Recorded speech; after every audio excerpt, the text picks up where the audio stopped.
नुकताच चर्चेत असलेला विषय आहे नाफेड। मग हे नाफेड म्हणजे काय, याचं पूर्ण स्वरूप काय, याची कार्य काय आहेत, नेमका यांचा उद्देश काय आहे हा नाफेड म्हणजे, तर हे आपण आजच्या व्हिडिओमध्ये कव्हर करणार आहोत। त्याच्यामुळे व्हिडिओ शेवटपर्यंत बघा आणि आवडलं तर नक्की लाईक शेअर करा, चॅनलवर नवीन असाल तर प्लीज सबस्क्राईब करा। चला तर मग सुरू करू। सुरुवातीला बघू की हे नाफेड म्हणजे काय आहे। या नाफेडचं लॉंग फॉर्म परीक्षेमध्ये विचारलं होतं। तर हे नाफेडचं लॉंग फॉर्म आहे national agriculture cooperative marketing federation of India limited.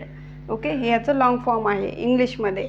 याला मराठीमध्ये काय म्हणायचं तर राष्ट्रीय कृषी सहकारी विपणन महासंघ, याला मराठीमध्ये असं म्हणतात। या नाफेडचं स्थापना कधी झालेली आहे तर 2 ऑक्टोबर 1958ला। 2 ऑक्टोबर महात्मा गांधी यांची जयंती या निमित्त हे स्थापना झाली होती।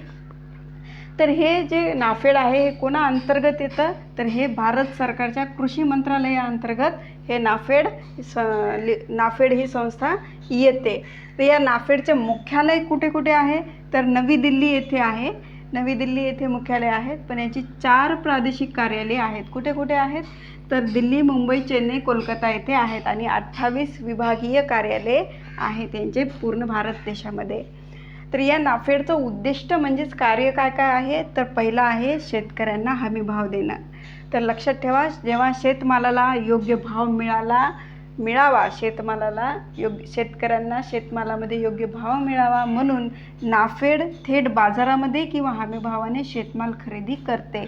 हे नाफेडचं पहिलं उद्दिष्ट। दुसरं आहे की किंमत स्थिरीकरण, म्हणजे स्थैर्यता आली पाहिजे किंमतमध्ये। तर यामध्ये बाजारातील भाव खूप घसरल्यास किंवा खूप वाढल्यास ऑपरेशन ग्रीन अंतर्गत, लक्षात ठेवा, ऑपरेशन ग्रीन अंतर्गत नाफेड शेतमालाचे दर स्थिर ठेवण्यास मदत करते। खूप महत्त्वाचा पॉईंट आहे। तिसरा आहे की शेतमाल व्यापार। मग या शेतमाल व्यापारामध्ये कृषी उत्पादनांची साठवणूक प्रक्रिया देशांतर्गत तसेच आंतरराष्ट्रीय स्तरावर विक्री आणि विपणन करणे, म्हणजेच विक्री आणि विपणन म्हणजे मार्केटिंग करणे। तर हे सर्व उद्दिष्ट जी आहेत ही तिन्ही उद्दिष्टे नाफेड स्वतः करतं। कोणा अंतर्गत करतं, भारत सरकारच्या कृषी मंत्रालयाअंतर्गत करतं। ही त्यांची कार्य आहेत। अशा पद्धतीनं हे नाफेड आहे, ज्याचं लॉंग फॉर्म परीक्षेमध्ये विचारतात आणि मराठीमध्येही त्याचं पूर्ण लॉंग फॉर्म विचारतात। त्याच्यामुळे माहीत असणं गरजेचं आहे।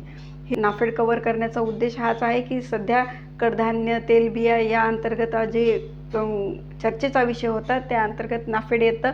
तर नाफेडवर आपल्याला बेसिक माहिती असणं गरजेचं आहे, त्यामुळे आपण हा विषय कव्हर करण्याचा प्रयत्न केलेला आहे। जर या पॉईंट्समध्ये काही डाऊट येत असेल किंवा जर तुम्हाला काही नाफेडविषयी नवीन माहिती माहीत असेल तर नक्की आपल्या कमेंट बॉक्समध्ये तुम्ही कमेंट करून सांगा। आणि व्हिडिओ कसा वाटला तुम्हाला तेही नक्की कमेंट बॉक्समध्ये कमेंट करून सांगा। आवडलं तर नक्की लाईक शेअर करा आणि नाही आवडलं तरीही अनलाईक करू शकता तुम्ही, तेही तुम्हाला तिथे उपलब्ध आहे अनलाईक करण्यासाठी। जर तुम्हाला चॅनलवर असेच नवनवीन व्हिडिओज मिळवायचे असतील तर आपल्या चॅनलला सबस्क्राईब करा। आपल्या चॅनलचं नाव आहे स्पॉटलाईट अकॅडमी विथ चंचल।